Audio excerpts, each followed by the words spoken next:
আলহামদুলিল্লাহ আলহামদুলিল্লাহ কাফা ওয়াসসালাতু ওয়াসসালামু আলা ইবাদিল্লাযিনা ইসতাফা আম্মা বা'দ। দেশ পরদেশ থেকে যারা আমার ভিডিওটি দেখতেছেন সবাইকে জানাই আমার দিলের গভীর স্থল থেকে আন্তরিক শুভেচ্ছা ও সালাম। আসসালামু আলাইকুম ওয়া রাহমাতুল্লাহি ওয়া বারাকাতুহু। প্রিয় সুধী, আজ আমি আপনাদের সম্মুখে উপস্থিত হয়েছি এই রমজানে কিছু আলোচনা নিয়ে, যে রোজা কি কি কারণে ভঙ্গ হয়। এই কারণগুলো আমাদের অবশ্যই জানা দরকার, যে আমরা কি কি কারণ বশত আমাদের রোজাটা নষ্ট হবে, তাহলে কোন কোন কারণে আমাদের রোজাটা নষ্ট হবে, এই কারণগুলো আজকে আমি বিস্তারিত আলোচনা করব ইনশাআল্লাহ। আপনি পুরো ভিডিও দেখলে ইনশাআল্লাহ আপনার সব সন্দেহে দূর হয়ে যাবে ইনশাআল্লাহ। তো দেখো, সর্বপ্রথম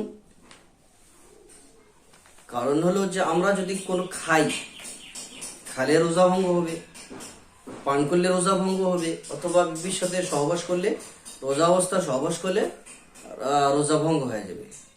এটা তো হল ইরাদাতান যদি করি আমরা, তাহলে এটা হবে। হ্যাঁ, আর একটা কথা হলো, আপনি খালেন না কিন্তু কেউ আপনাকে জবরদস্তি খয়া দিল, আপনাকে জবরদস্তি কেউ খয়া দিল, তবু আপনার রোজা নষ্ট হবে। তবে ওই সুরতের মধ্যে কাফারা লাজিম আসবে না। যদি আপনি ইচ্ছাকৃত ভাবে খান, পান করেন, অথবা জিমা করেন, বিবির সাথে সহবাস করেন, ইচ্ছাকৃত ভাবে করলে আপনার রোজা নষ্ট হবে। রোজা তো নষ্ট হবে, কিন্তু এটা কাজার সাথে এবং কাফারাও করে দিতে হবে। কাজা কাফারা দুইটাই ওয়াজিব। কাফারা কি জিনিস আমি লাস্টের দিকে ইনশাআল্লাহ আলোচনা করব। হ্যাঁ, এখন হলো যে কেউ যদি আপনাকে জবরদস্তি খানা খিলায়, মুখ দিয়ে আপনাকে খানা দেওয়া হলো, আপনাকে হাত ধরিয়েছে, পা ধরিয়েছে, আর আপনার মুখে খানা ডালি দেওয়া হয়েছে, অথবা আপনার দ্বারা পান করা হয়েছে, জবরদস্তি আপনার মুখে পানি দেওয়া হয়েছে, অথবা ওষুধ দেওয়া হয়েছে, যার কারণে আপনার রোজাটা নষ্ট হবে, তাহলে এর দ্বারায় রোজা নষ্ট হবে। কাজা শুধুমাত্র একটা রোজা করে দিতে হবে, কাজা করে দিতে হবে, কিন্তু কাফারা ওয়াজিব হবে না। তেমনি ভাবে যদি আপনাকে কেউ জবরদস্তি কেউ জেমা করে আপনার সঙ্গে, তাহলে আপনার রোজাটা নষ্ট হবে। এখন দেখো, আরো একটা মশলা হলো, চতুর্থ নম্বরে আপনি মোলাআবাদ করছেন। মোলাআবাদ অর্থাৎ হলো আপনার বিবির সাথে আপনি মজাক তাশকির ইত্যাদি করছেন। এই মোলাআবাদ করতে গিয়ে বেশি পর্যায়ে হয়ে গেছে, মোলাআবাদটা চুমা ইত্যাদি বস্তা কেনার হয়ে গেছে, যার কারণে আপনার ইনজাল হয়েছে। তাহলে এই মোলাআবাতের কারণে, আপনার বিবির সাথে মেশামেশির কারণে, অথবা চুমো দেওয়ার কারণে ইনজাল হয়েছে, তাহলে আপনার রোজাটা নষ্ট হয়ে যাবে ইনশাআল্লাহ। তারপরে একটা হলো মোলাআবাদ করা, একটা হলো বস্তু কেনার করা, এর দ্বারাও রোজা নষ্ট হয়। এখন হলো এক্সাম্পল, উজু করছেন। উজু করতে গিয়ে আপনি পানি এক ঘট নিলেন, আর যখনই ভিতরে যাবে পানিটা, আপনি ইয়াদ ছিল না, কিন্তু আপনি পানিটা খেয়ে নেবেন। এখনো ভিতরে যায় নাই, কিন্তু ভিতরে যাওয়ার পূর্বে আপনাকে স্মরণ আসলো যে আমি রোজাদার, ইতিমধ্যে পানি চলে গেল। তাহলে এই যে একটা কন্ডিশন, এই কন্ডিশনের মধ্যে যে আপনি পানিটা এখনো ভিতরে যায় নাই, কিন্তু যাবে, ইতিমধ্যে আপনার স্মরণ আসলো যে আপনি রোজাদার। এখন এই রোজাটার কি কন্ডিশন হবে? রোজাটা হবে কি হবে না? তাহলে এই রোজাটা ভঙ্গ হয়েছে আপনার ইয়াদ আসার কারণে। আপনি যদি ইয়াদ না আসতো, আপনি খাওয়ার পর, আপনি পানি পান করার পর আপনাকে ইয়াদ আসছে যে আপনি রোজাদার, আপনি রোজা রেখেছেন, তাহলে রোজা ভঙ্গ হয়নি। কিন্তু আপনার খাওয়ার আগেই, এখনো ভিতরে যায়নি, তার আগতে আপনার ইয়াদ আসলো, কিন্তু জিনিস তারপরে ভিতরে গেল, পানি হোক অথবা খানায় হোক, তাহলে এই জিনিসটা আপনার রোজা ভঙ্গ হয়েছে, এর দ্বারা কাফারা আসবে না। এখন দেখো, হাইজ নিফাস মহিলা মানুষ রোজা রেখেছেন, দিনের মধ্যে হাইজ এসেছে, অথবা রোজা ভঙ্গ করার, রোজা ছেড়ে দেওয়ার আগে সকাল থেকে সন্ধ্যা যে কোনো এক সময় যদি তার হাইজ অথবা নিফাস আসে, তাহলে তার রোজাটা নষ্ট হয়ে যাবে। তারপরে হলো যে কোনো যদি জানোয়ারের সাথে সহবাস করে, কোনো বদ মেজাজের মানুষ মানুষ আল্লাহ বিভিন্ন প্রকার সৃষ্টি করছেন।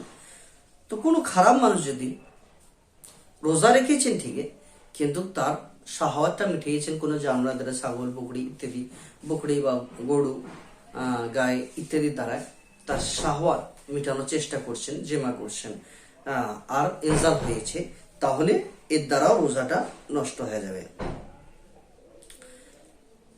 আরেকটা মশলা হলো যে ধূমপান,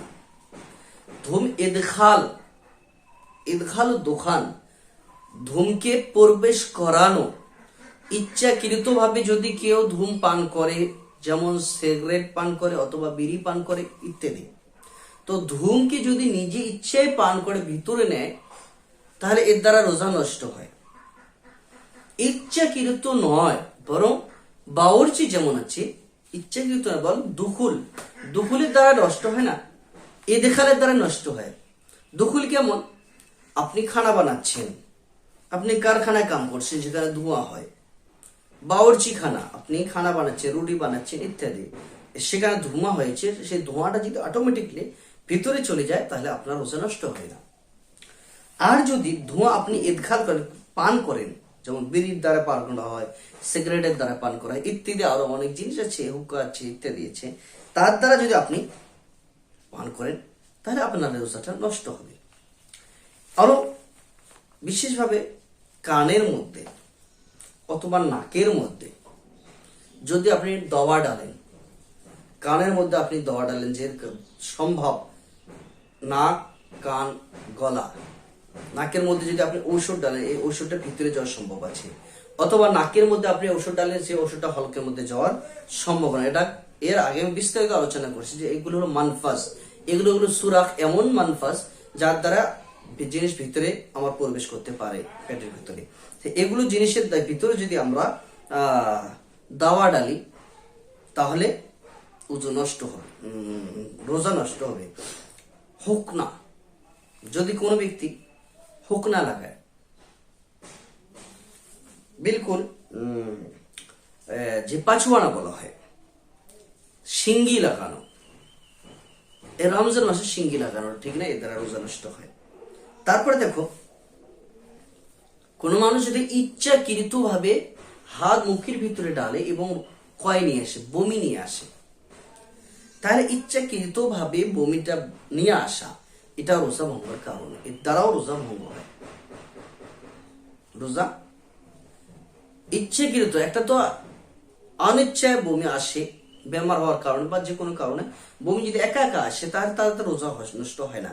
কোনো ব্যক্তি যদি ইচ্ছাকৃত বা হাত মুখের ভিতরে দিল ইত্যাদি দিল, দেওয়ার পর কি হলো, বমি আসলো, তো ইচ্ছাকৃত ভাবে যদি নিজে চেষ্টার দ্বারা বমি আনে, তাহলে তার রোজাটা নষ্ট হবে। তারপরে মনে করো আপনি খানা খেয়েছেন, দাঁতের ভিতরে যে জিনিসটা আছে, কোনো জিনিস দাঁতের ভিতরে ঢেলে গিয়েছে, সেটা যদি একটা চানা চানা মনে করো, ছোট মতো একটা চানা আছে, অথবা তিল, তার থেকে অধিক বড় পরিমাণে জিনিসটা দাঁতে লেগেছিল, আপনি বাড়ি করে সেটাকে খেয়ে নিয়েছেন, এর দ্বারা রোজা নষ্ট হবে। তারপরে মনে করো আরো বিভিন্ন প্রকার জিনিস আছে যার দ্বারা আপনার রোজা নষ্ট হবে। ইনশাআল্লাহ আপনি এগুলো জিনিস, আরো মেলা মাসাইল আছে যেটা রোজাকে নষ্ট করার মতো।